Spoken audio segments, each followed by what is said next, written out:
Hello दोस्त, एक news आ रहा है कि बहुत सारे यूट्यूबर मिलके आईटीआई एजुकेशनल क्वालिफिकेशन को हटाने की तैयारी में लगे हुए हैं। 10वीं की मांग कर रहे हैं। किसको लाभ होगा, नुकसान, और रेलवे लाइफ का क्या व्यू है। तो मेरा तो ये व्यू है कि आईटीआई रहेगा तो अच्छा है, क्योंकि गवर्नमेंट ने अनाउंस किया है। क्योंकि हम हमेशा बोलते आए हैं कि गवर्नमेंट ने चाहे ईडब्ल्यूएस को रिजर्वेशन दिया है, चाहे एसटी को दिया है, चाहे एससी को दिया है, चाहे ओबीसी को दिया है, या फ्यूचर में किसी और को भी देगा या हटाएगा, उसका हम समर्थन करेंगे, क्योंकि यह कानूनी रूप से सही है। तो अभी तक कानूनी रूप के सही है कि आईटीआई रखने की मांग की गई है। तो मैं धारा के विपरीत नहीं जाऊंगा कि कोई भी यूट्यूबर कह दे और उनकी बात माने। अब लेकिन सारी चीज़ें आपको डिफाइन करना होगा कि नोटिफिकेशन क्या आएगा। तो क्या ये एजुकेशनल क्वालिफिकेशन चेंज हो सकता है, कि दूसरी कंडीशन में कहें कि अभी तक तो ये डिसाइड ही नहीं हुआ था कि आईटीआई होगा, और वो कुछ दिन तक कुछ लोग कह रहे थे कि आईटीआई नहीं होगा, और अगर आईटीआई हटा तो जितने भी स्पोर्ट कोटा और स्क्वाड कोटा वगैरह का भर्ती हो गया आईटीआई पे, उनको 10वीं पे भराएगा या नहीं भराएगा। तो इस बार प्रक्रिया बहुत जटिल हो गई है, और ये भी नहीं आप मना कर सकते कि पीछे हटा है, नहीं है, पीछे 2 बार हटी है, 18 में भी और 19 में भी।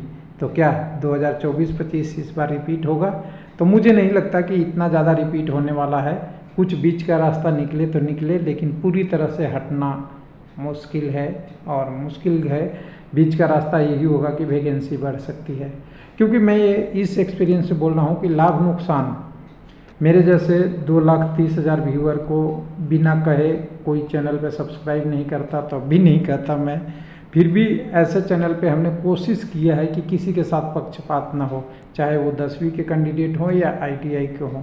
क्योंकि जो रूल है उसके बारे में वर्तमान है, जो अनुमान है उसके बारे में बात करना है, और इधर उधर की नहीं बात करना है। तो देखिए, लाभ और नुकसान, अगर यहाँ कह दूं कि मैं 10वीं को बेनिफिट होगा, तो मुझे लाभ होगा। कम से कम 500 से 1000 सब्सक्राइबर तो जुड़ ही जाएंगे, 500-1000 कि यार मेरा पक्ष ले रहा है। लेकिन ये सही नहीं है। फैक्ट यही है कि वेबसाइट पे अभी तक आईटीआई पढ़ा हुआ है, तो आईटीआई की ही होनी चाहिए। और ये भी नहीं कह रहा हूँ कि आईटीआई क्यों मैं कह रहा हूँ, तो आईटीआई वाले कैंडिडेट मेरे चैनल को सब्सक्राइब कर लेंगे और कर लीजिए, इससे मेरा चैनल ग्रोथ हो जाए। बस यही कहना है कि जो डिटेल है वो पढ़ते रहिए, और पढ़ते ही सिलेक्शन होगा, चाहे आईटीआई होगा चाहे डिप्लोमा होगा। तो कोशिश किया था, कल कुछ लोगों को क्वेश्चन आया था, मैंने कहा था कि भारतीय संविधान का जितने भी सारे क्वेश्चन है ना, मैं इस बार करके ही रहूँगा। थोड़ा टाइम की लिमिट है, फिर भी डेली 50 से 100 क्वेश्चन ऐड कर रहे हैं। तो करते करते कुछ हम पहुँचे हुए हैं, करीब 200 के क्वेश्चन के आसपास अपडेट हुआ। कई दिन तो छुट्टियाँ नहीं मिलती है, तो 2-4 क्वेश्चन 10 क्वेश्चन में ही निपट जाते हैं। फिर भी मैं कोशिश कर रहा हूँ, 5वां-6वां चैप्टर 5वां चल रहा है, 6ठा, उसके बाद सारे चैप्टर को क्वेश्चन लाऊंगा। और क्वेश्चन मैंने दिखाया है, लोगों को कहते हैं कि मुझे नहीं दिख रहा है, कैसे देखूं? तो वेबसाइट पे देखिए, चल जाइएगा तो आपको क्वेश्चन सारे मिल जाएंगे, एक एक आप डायरेक्ट पढ़ सकते हैं। ये डाउनलोड करने का मैं फेवर नहीं करता हूँ। 1 मिनट, कहाँ गया जी? यहाँ से मैं ला लेता हूँ, 1 मिनट। वेबसाइट में, हाँ, तो आप डायरेक्ट वेबसाइट पे जाकर पढ़ेंगे तो आपको डायरेक्ट मिलेगा। ऐसे मैं अपने 1 मिनट ब्राउज़र से मैं ला के आपको दिखा दूँ, ब्लॉगर से, यहाँ से आप जाके व्यू कर सकते हैं। मैं अभी आपको दिखाने के लिए थोड़ा समझा रहा हूँ। तो यहाँ से आप जाएंगे तो एक कोई भी पोस्ट में चले जाइए, यहाँ से पोस्ट में चले जाएंगे। यहाँ से नहीं, मैं आपके लिए बता रहा हूँ कि वेबसाइट पे जाएंगे, पोस्ट में जाएंगे तो कैसा दिखेगा। तो कुछ लोग, हमने तो ओरिजिनल चीज़ आपको दिखा रहा हूँ कि जो आपको देखने की ज़रूरत नहीं है। यहाँ से अगर जाएंगे तो यहाँ से आप वेबसाइट पे जाएंगे, सारा आपका एक एक टॉपिक के लिए मैं एक एक करके एडिट कर रहा हूँ। हालांकि एडिट करने में हिंदी में बहुत टाइम लगता है। एनटीपीसी, ग्रुप डी, लेवल 1 सारा वैकेंसी का आपका इसमें आ जाएगा। कुल मिला के अगर कहें कि आपका आईटीआई हो या डिप्लोमा हो या 10वीं हो, आपको मेहनत तो करनी ही पड़ेगी। अगर आईटीआई भी रहेगा और वैकेंसी कम आ गई तो सिलेक्शन में मुश्किल आएगी, क्योंकि बहुत सारे आईटीआई कैंडिडेट हैं। 10वीं रह गई तो सिलेक्शन बढ़ेगी ही, कटअप बढ़ेगा, ये तो क्लियर है। क्योंकि 10वीं रहने से और नहीं रहने से अगर अनुमान लगा जाए ना, तो दोनों के बीच में 10 नंबर का कटअप का अंतर पड़ेगा, कम से कम। ज़्यादा का तो मालूम नहीं। मान लीजिए आईटीआई पे कटअप 60 जाती है, तो आपका 10वीं रहने पे ये 70 हो जाएगी। आईटीआई पे अगर 50 जाती है तो 10वीं रहने पे ये 60 हो जाएगी। यूआर के टर्म में बोल रहे हैं, बाकी कम्युनिटी का अलग अलग कंडीशन होता है, तो मैं यूआर के टर्म में बोल रहा हूँ। और मिनिमम कट ऑफ की बात करेंगे ना, तो आईटीआई में क्वालिफाई भी कई जगह हो जाता है। क्वालिफाई पे ग्रुप डी में सिलेक्शन हो जाता है अगर अच्छा खासा पोस्ट है तो।